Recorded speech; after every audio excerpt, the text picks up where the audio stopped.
ഞായറാഴ്ചത്തെ ഉച്ചമയക്കം കഴിഞ്ഞിട്ടിപ്പോൾ ഒരു ഉൾവിളി. മയക്കം തുടങ്ങിയത് ഉച്ചയ്ക്കായിരുന്നെങ്കിലും എണീറ്റപ്പോൾ ഒരു 6-6:30 ആയിരുന്നു. എന്നാലും സാരമില്ല, സൺഡേ ആയിട്ട് എങ്ങോട്ടും കറങ്ങാൻ പോയില്ലെന്നുള്ള പരാതി മാറാൻ വേണ്ടി ഞാൻ പറഞ്ഞു, ചേട്ടാ നമുക്കൊന്ന് കറങ്ങിയിട്ട് വന്നല്ലോ. എവിടെയാണ്? വീണ്ടും നമ്മൾ മീൻ വാങ്ങാൻ പോവാണ് കേട്ടോ. വീടിനടുത്തൊന്നും മീനിലായിട്ടില്ല. വീണ്ടും നമ്മൾ 3 കിലോമീറ്റർ അപ്പുറത്ത് തോട്ടത്തിൽ മുക്കിനേക്ക് തന്നെയാണ് പോകുന്നത് കേട്ടോ. അവിടെ ചെന്നപ്പോഴേക്കും മീനെല്ലാം കഴിഞ്ഞ് കാണുന്ന ചേട്ടൻ പറഞ്ഞിരുന്നു. പറഞ്ഞതുപോലെ തന്നെ താണ്ടേ കുറേ എല്ലാം കാലിയായി അവർ ക്ലീൻ ചെയ്ത് തുടങ്ങിയിരുന്നു. പിന്നെ നമുക്ക് കുറച്ച് മീനൊക്കെ കിട്ടിയിട്ടുണ്ട് കേട്ടോ. ഈ ആദ്യം ക്ലീൻ ചെയ്യുന്ന കണ്ടപ്പോൾ ഞാൻ വിചാരിച്ചു അയ്യോ മീനൊന്നും ഇല്ലെന്ന്. പക്ഷെ അല്ല, 3-4 തട്ടിലൊക്കെ മീനുണ്ടായിരുന്നു.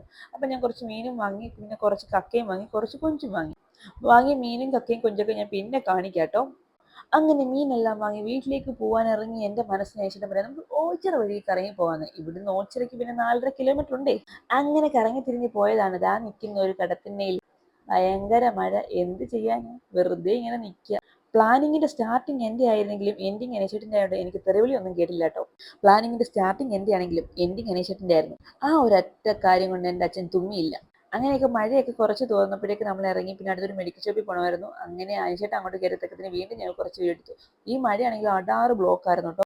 എങ്ങനെയെങ്കിലും രക്ഷപ്പെട്ടു നമ്മൾ ദാ ഇവിടെ ക്രോസ് ഇടവ്. പോയ വഴിക്ക് ഒന്നും കഴിക്കാൻ പറ്റാത്തതിന്റെ സങ്കടം ഒന്ന് വേറെയും. ഇതൊക്കെയാണ് ദൂരം തണ്ടിപ്പോയി മേടിച്ച മീനുകൾ. എന്താണ്, മങ്കട, കക്ക, കൊഞ്ച്. നേരിയ സങ്കടത്തോടെയാണെങ്കിൽ ഇതെല്ലാം വാരി ഫ്രിഡ്ജിൽ വെച്ചു. കോണം കൊല്ലത്ത് പോയെന്ന് കേട്ടിട്ടേ ഉള്ളൂ. അതാണ് മക്കളെ